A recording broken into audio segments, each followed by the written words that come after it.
네, 반갑습니다. 네, 저는 두 바퀴 자전거 사랑에 빠진 김정아라고 합니다.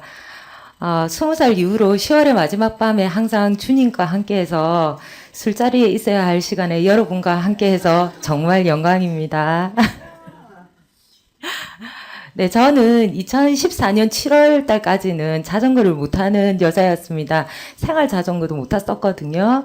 근데 창원문화센터에서 12회 직장인 반응을 통해서 자전거 수료장을 받고 자전거를 타게 되었습니다.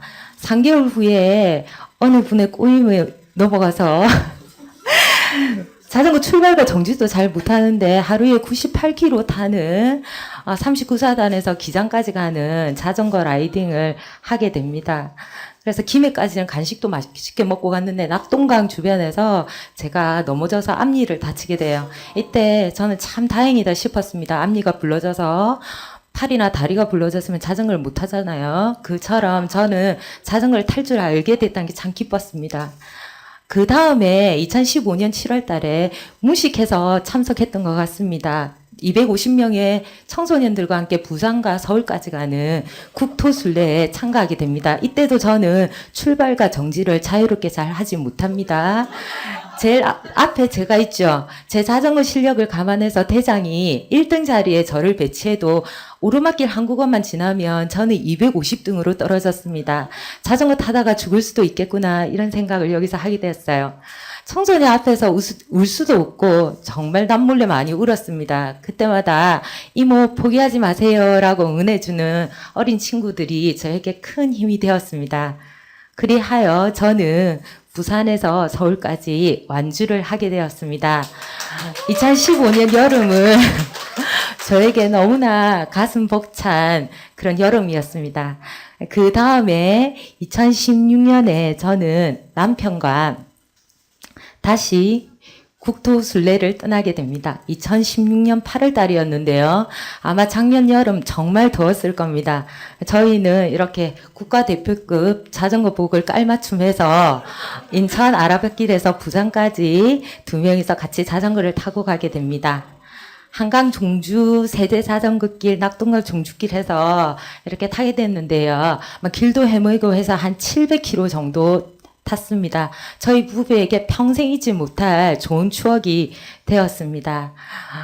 자전거 길에서 세제 자전거 길이 있었는데요. 한 5km 이화령 고개라고 가파른 오르막을 오르는 길이거든요. 저 이렇게 힘든 이화령 고개 넘은 여자입니다. 그래서 2016년 남편과 라이딩하면서 두 가지 깨달음을 얻었습니다. 평길의 중요성과 동행자 남편이 얼마나 소중한지 깨닫게 되었습니다. 인생을 살면서 오르막 내리막을 어떻게 대처해야 되는지도 정말 중요하지만 평길이 정말 중요하더라고요. 제가 올해 5월 달에 영국을 가게 되었는데요. 2002년도 영국에 갔을 때는 자전거를 못 타서 런던을 자전거로 돌아다니는 사람들이 참 부러웠습니다. 제가 2017년에 런던에 가서 막 자전거를 타면서 이런 행사도 참여하고 저를 한번 찾아보시죠. 남편도 아직 못 본 사진인데. 그래서 제가 왜 이렇게 벚꽃 자전거를 타냐고 주최 측에 물어보았습니다. 그러니까 벚꽃 타는 이유가 옷을 벗음으로써 자전거가 차에 비해서 약자다. 그리고 원초적 본능으로 화석 연료 사용을 좀 저항한다. 그리고 인간은 태어날 때부터 평등하다는 정신을 가지고 있다고 그래요. 돌아와서 정말 자전거가 타고 싶었습니다. 한국에 돌아오자마자 남편과 다시 제주도 자전거 길에 올랐는데요. 제주도 라이딩 코스는 세계의 자랑에도 하나도 빠지지 않을 정도로 정말 훌륭한 코스였습니다. 저도 여기에서 또 추억을 쌓았고요.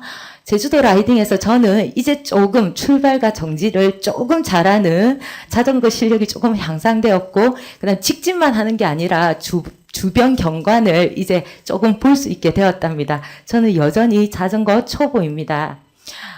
제 지인들과 섬진강 하루에 한 160km 달렸던 것 같은데요. 제 기록을 갱신한 날이었습니다. 저에게는 국토 종주 메달도 있고요. 여전히 지인들과 자전거를 타지만 이 지인들 중에서 저는 행복한 꼴찌 자전거 초보 라이더입니다. 이 자리를 빌어서 저 국토중조할 때 저를 응원해준 청소년들한테 고마움 전하고요. 함께 자전거를 타면 늘 든든한 이윤기 총장님 고마움 전합니다. 그리고 항상 늘 한결같이 저를 응원해주는 남편한테도 고맙고 사랑한다는 말 전합니다. 혹시 지금 망설이고 있는 게 있나요? 혹시 외국어에 도전해볼까? 아니면 댄스를 해볼까? 아니면 배낭여행을 해볼까? 저처럼 자전거를 타볼까? 망설이지 말고 지금 당장 시작하십시오. 그러면 예상하지 못했던 깨달음이 여러분들에게 선물로 다가갈 겁니다. 이상입니다.